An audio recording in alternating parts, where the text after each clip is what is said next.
The news from Northeast states are also not coming to us. And that is the issue. And that is going to be the subject of the next talk, which is called the tyranny of distance, and how anything that happens within the power centers, the corridors of Delhi gets higher, or Mumbai, or any of those metros, but the further you go away from the power centers, the lesser is the news coverage.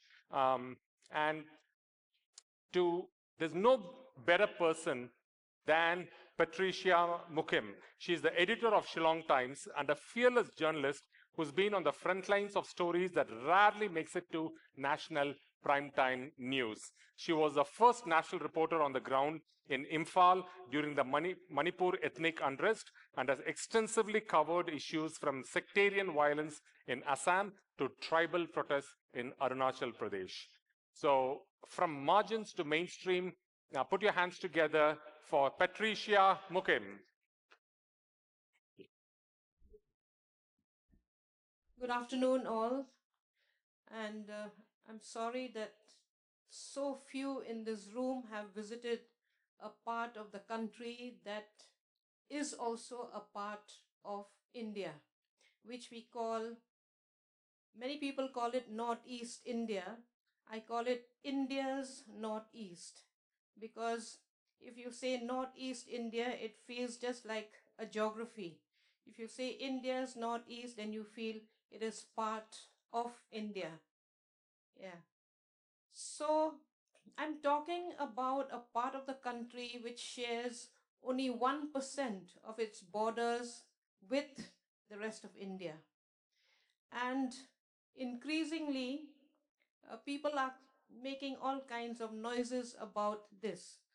Currently, we know that Bangladesh is in turmoil, Myanmar is in turmoil, and we have what is known as the Act East policy, articulated by Mr. Narasimha Rao, because he wanted the Northeast to have its economy, sort of facing Southeast Asia. And so coined this, first of all, it was coined Look East policy. Then when Mr. Modi came, he called it Act East policy, but we have not acted at all because we cannot act.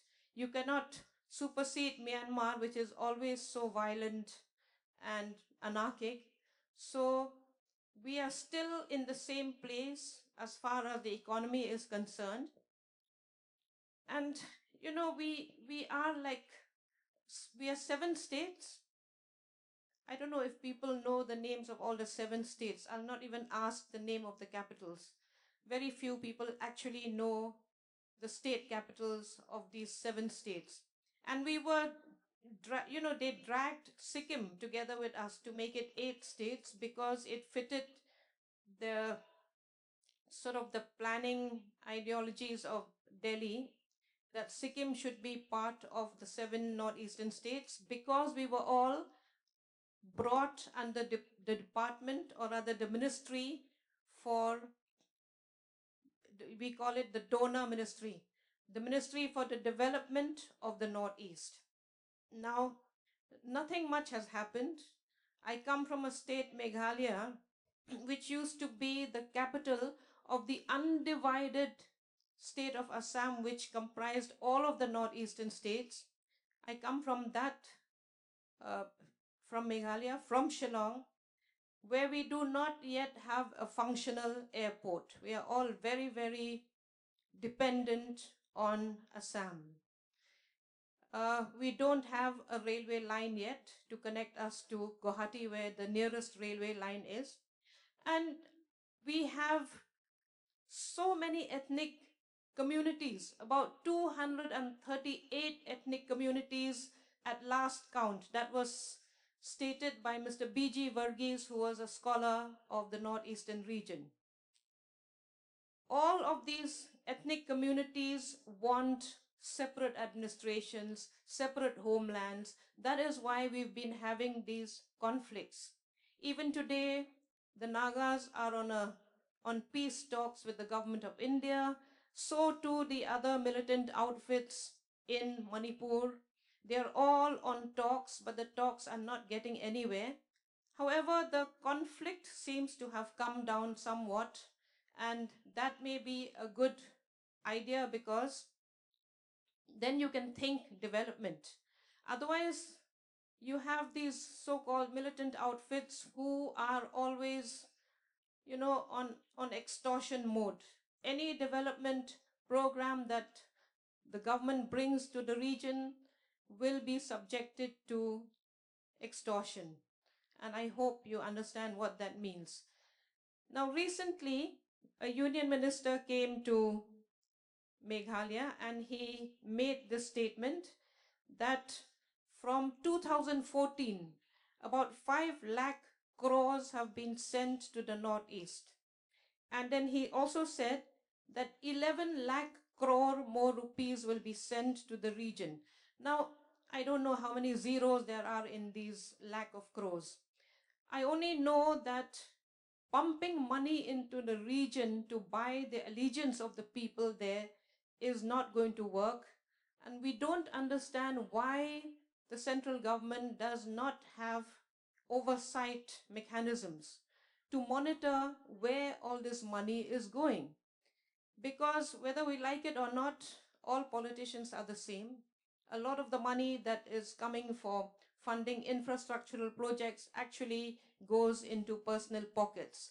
So we need monitoring, we need evaluation.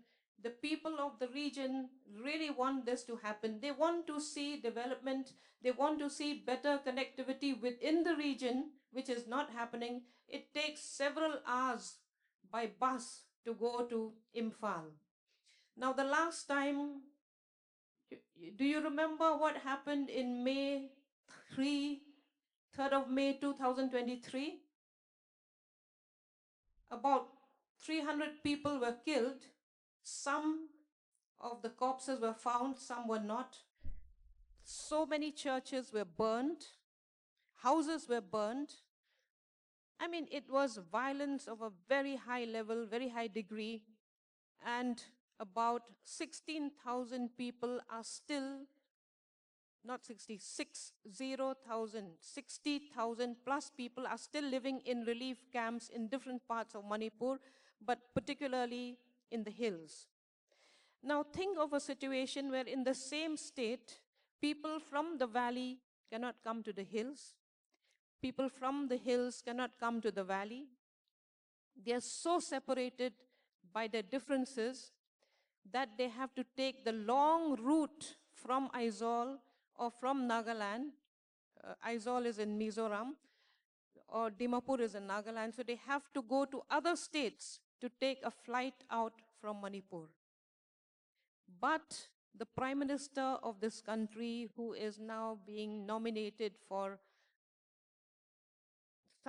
I know how many kinds of peace prizes, has never visited the troubled state of Manipur even once since 2023. And the people there have been looking out, have been wanting this Prime Minister to come and at least make an appeal or listen to their woes, listen to their cries, but it has not happened. Recently, they said that he would be visiting Manipur in July, in the month of July. Now we are in the 19th of July. Let's hope that before July ends, he does visit Manipur. It feels very, very excruciating to know that the Prime Minister, who is, looked up as somebody who can resolve our problems, is not really bothered. He travels across the world. Why can't he visit a troubled state in his own country? This is the question that's being asked again and again. We are, as I said earlier, we share just 1% of our borders with India, and we have 4% of the country's population residing in the region. We are also racially different because we have Tibeto-Burmans and we have Austroasiatic people. So this difference sometimes can be very painful because when you go out to different states of India, you're called chinky, you're called by very different names. Sometimes you're looked down upon, and it's a constant struggle. In Karnataka, for instance, in Bangalore, we have a whole lot of young people from the Northeast who work in hotels, in the service industry, and they are ridiculed. They are called all kinds of names. So there is a lack of acceptance of people from this country for people of the Northeast. We continue to feel that pain. And I'm glad that we are able to discuss this very openly today. I don't have much to say. As I said to Avinash earlier, it would be much better for me if I could answer questions from the audience, because I'm sure that there are a lot of questions you have in your mind about the region, about the people. It's better than me lecturing you from here. So can we have the questions, please?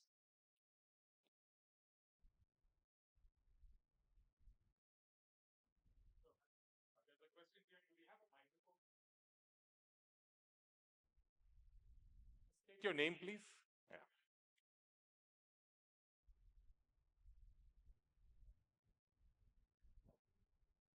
Hello. Hello. Am I audible? Uh, Good afternoon, ma'am. My name is Dungar Ram, and I did my master's from JNU Jawaharlal Nehru University, Delhi. And some of the best people or best friends that I found are from Northeast. So I thank you. Through you, I want to say thank you to nice people of Northeast. And if it is about the questions, then if we talk from perspective of Northeast people, what would be the 5 most priority things that you would want people of India to know about you? And what would be the priority things in terms of development that you would want government to focus upon for entire region of Northeast and specifically about your status? Thank you. We would like people to understand the nuances of, of the ethnicities that are there.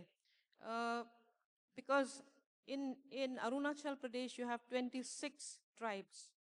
In Nagaland, you have 17 tribes. Each of these tribes speak their own languages. They can't communicate with each other than in Nagamese, which is, a sort of construct of Assamese. So when people come there, they shouldn't see us as one holistic group. They should be a little more understanding about how they deal with each of the ethnicities. Then each of the groups have their own aspirations, have their own angst. So I think when people come there, it's important for them to listen. What the people of the Northeast want is a listening ear, a more empathic listening ear. We need development, but we need development that is nuanced to the region, because most of the times development models are created in New Delhi without knowing, the contour of the land, the region. It's mountainous, it's hilly. So if you apply the same format for what you apply in the plain lands, it's not going to work. It works out more expensive to build a road in the northeastern region than it would be in the plains areas. So, and then this particular program has been crafted as the tyranny of distance. I think this is Rajdeep Sardesai's favorite description of the Northeast, the tyranny of distance. Actually, this is from a book written in 1966 by this person called Geoffrey Blaney. He is an Australian, and he speaks about the history of Australia, which is being ruled from the United Kingdom for a very long time. So to be ruled in a different continent by people from a different continent, like all of us were colonized at one time, is what brings out the real picture of the tyranny of distance. We tend to feel that Delhi does not listen enough. In fact, if you go to Nagaland, if somebody is traveling to Delhi, they will say that person is traveling to India. For the longest time, that was the word used. Yeah. I hope I've answered your question. Yeah. Yes, Naresh.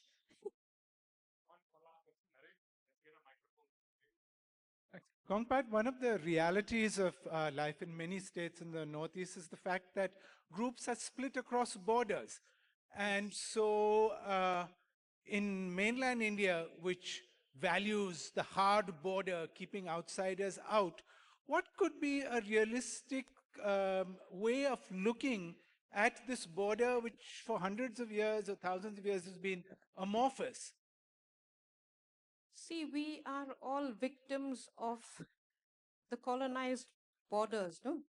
Somebody sitting in the UK somewhere drew our borders, and those borders went right through our homes. If you're looking at especially the way borders have been drawn with East Pakistan, the lines went through some of the kitchens. So the kitchens were on this side of the border, the sitting room was on the other side of the border. So they were very unrealistic borders, but we haven't been able to, to traverse that issue very much.